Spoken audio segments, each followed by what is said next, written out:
வணக்கம். அதாவது நேற்று என்ன நடந்தது முக்கியமான நியூஸுங்கிறத பார்க்கலாம். நிஃப்டி சென்செக்ஸ் ரெண்டுமே ஆல் டைம் ஹையே ரீச் ஆயிடுச்சு. நிஃப்டி 0.7%, சென்செக்ஸ் 0.6% ஏறி இருக்குது. ஏஐடிஐ ரெண்டு பேருமே இன்னைக்கு பாசிட்டிவாக பை பண்ணியிருக்காங்க. எஃப்ஐ வந்து 288 கோடி கிட்டத்தட்ட பை பண்ணியிருக்காங்க. டிஐஐ வந்து 677 கோடி பை பண்ணியிருக்காங்க. நெக்ஸ்ட்டு கோல்டு சில்வர் ரெண்டுமே இன்னைக்கு இறங்கியிருக்கு.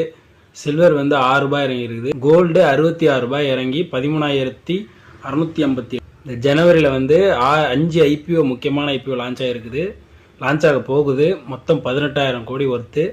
அதில் முக்கியமானது என்னென்னு பார்த்தீங்கன்னா ஹீரோ ஃபின்காப், அடுத்தது பாரத் கோக்கிங் கோல். அதாவது பாரத் கோக்கிங் கோல்னா கோல் இந்தியாவோட சப்சிடரி. மூணாவது முக்கியமானது வந்து ஃப்ராக்ஷனல் அனாலிஸ்டிக்ஸ் ஒரு ஏஐ கம்பெனி. இந்தியாவில் ஃபர்ஸ்ட் லான்ச் ஆக போகிற ஏஐ கம்பெனி தான். அடுத்த முக்கியமான விஷயம் என்னன்னா, யூஎஸுக்கும் வெனிசுலாவுக்கும் புதுசாக போர் பதட்ட ஆரம்பிச்சிருக்கு.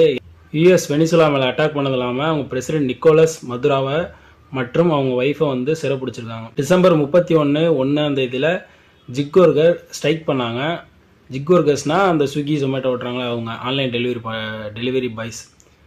அதனால் இப்போ என்ன ஆயிடுச்சுன்னா, அப்படி நடந்துமே ரெக்கார்ட் சேல்ஸை எட்டிருக்காங்க அப்படின்ட்டு அவங்க சிஇஓ சொல்லியிருக்காங்க. எல்என்டி 10,000 கோடி ஆர்டர் வின் பண்ணியிருக்காங்க. யார்கிட்ட பார்த்தீங்கன்னா செயில் கம்பெனிக்கிட்டே இருந்து.